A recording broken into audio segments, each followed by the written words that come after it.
Hello. Now, we're going to continue our work with algebraic fractions and adding and subtracting them. But before we do that, because we're going to have to be multiplying out brackets in these types of questions, we're going to do a quick recap on how it is we multiply out brackets. So if we have a number sitting next to a bracket, it means multiply, and it means that we're going to take the number that's outside and multiply it by everything that is inside. So each thing individually inside. So this is going to be 3 multiplied by x is going to give us 3x, and 3 multiplied by minus 5 plus by a minus is going to give me a minus, and 3 by 5 is going to give me 15. So 3x minus 15 is what we get when we multiply this out. Then if I have minus 2 sitting outside my bracket, it means multiply by each thing inside. So I'm going to have minus 2 multiplied by plus 3. Minus by plus is going to give me minus. 2 by 3 is going to give me 6. And I'm multiplied by x as well. And then minus multiplied by minus will give me plus. 2 multiplied by 1 will give me 2. So I'm taking what's outside the bracket and multiplying it by each thing inside. Taking again, 5 is a number outside my bracket, which means multiply. So I multiplied by each thing inside the bracket. My blue lines are telling me what I need to multiply it by. So 5 multiplied by 2, plus by plus is going to give me plus. 5 by 2 is going to give me 10 multiplied by x. And 5 multiplied by 7 is going to give me 35. And plus multiplied by plus is going to give me plus. So that's plus 35. Next I have minus multiplied by this bracket.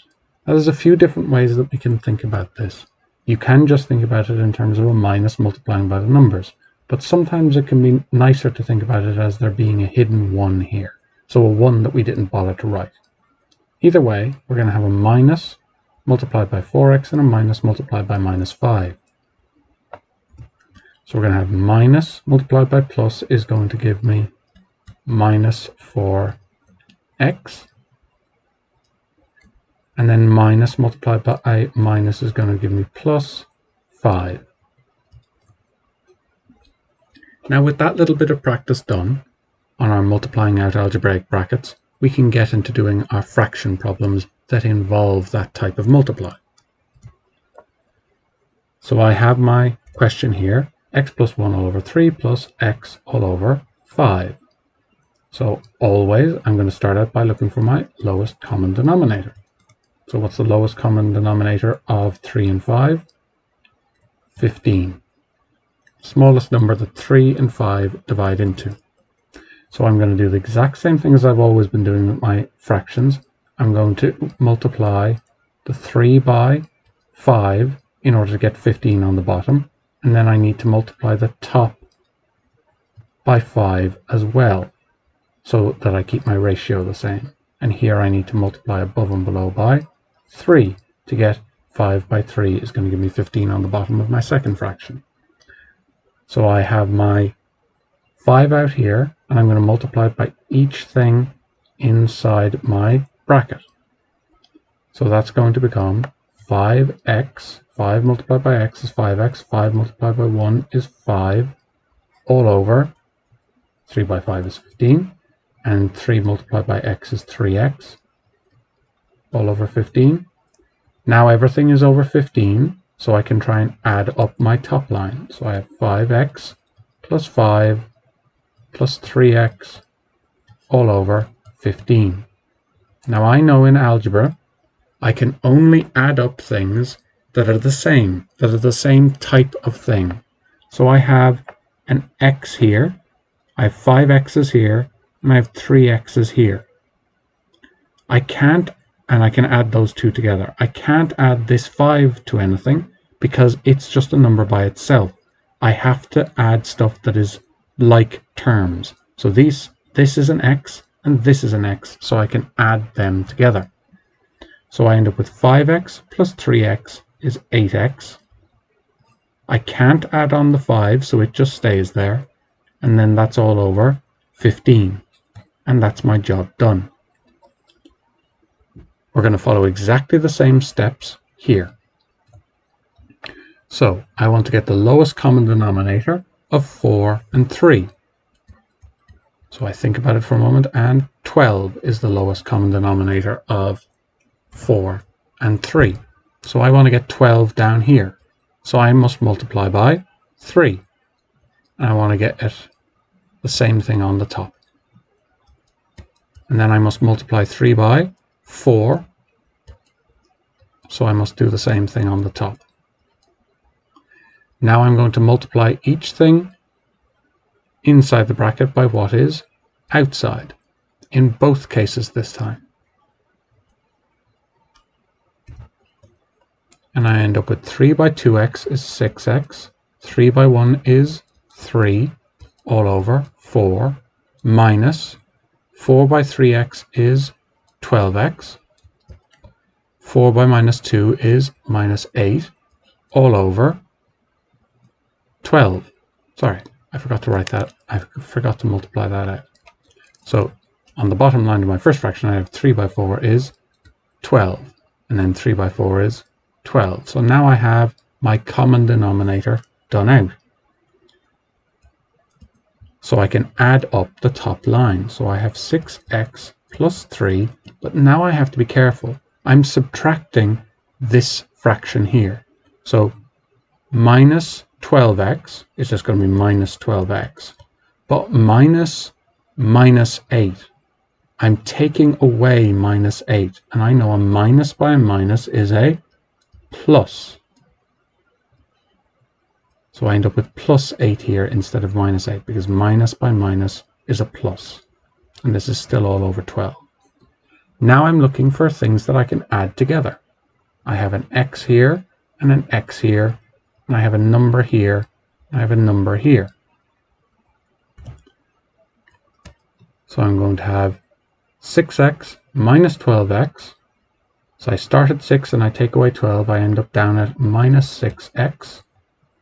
Plus 3 plus 8 is going to add up to plus 11, all over 12. And that's as far as we can go. So that's the job done. Now I'm looking for adding these two together. I have the lowest common denominator is always where I start with adding fractions. What's the lowest common multiple of 2 and 4? The smallest number that both of these can divide into? Well, that's going to be 4. 4 divided by 4 is 1, and 4 divided by 2 is 2. So now I need to multiply my first fraction by 2 over 2. And I don't need to do anything in here because it's already over 4. So I have 2 multiplied by x and 2 multiplied by 7. So I have 2x plus 14 all over 2 by 2 is 4, plus 5x plus 2 all over 4. Now everything's over 4. I can write it all as one big addition. 2x plus 14 plus 5x plus 2 all over 4. Then I add up any like terms that I've got. I have an x here and I have an x here. I have a number here and I have a number here. So I can add up all of those like terms. So I get 7x, 2x plus 5x is 7x. 14 plus 2 is 16. All over, 16 I should say, all over 4. That's as far as I can go. So that's job done. And finally, I have my two fractions here and I'm going to add them together, or I should say subtract them. Same thing as always. I start with my lowest common denominator. What's the smallest number that I can divide 10 and 5 into? It's going to be 10. 10 divided by 10 is 1. 10 divided by 5 is 2. So I don't need to multiply this by anything because it's already 10. And here I can multiply above and below by 2, because 5 by 2 is 10, which is what I want. And now I need to multiply what's outside the bracket by each thing inside the bracket. So I get 3x minus 1 all over 10. This one doesn't change. minus 2 by 2x is going to give me 4x. 2 by minus 3 is going to give me minus 6 all over 5 by 2 is 10. Now everything is over 10. I can write it all as one big sum. Minus 4x minus minus 6 is going to be plus 6 all over 10 is equal to, I'm going to try and simplify things. I see I have a 3x here and a minus 4x here, and I have a minus 1 here and a plus 6 here. So I put a different symbol underneath each type of thing, underneath my like or above my like terms. So 3x minus 4x, I start out with 3 of something, I take away 4, I'm left at minus 1x, and minus 1 plus 6, I start at minus 1 and I get bigger by 6, so I end up at plus 5 all over 10. And that is as far as I can go, so that is job done. So while the multiplying out and the looking for like terms are a few extra steps, we can see that every question follows the same method. And if we can understand our method, we'll do fine. And that's what we need for adding and subtracting algebraic fractions that are a little bit more complicated.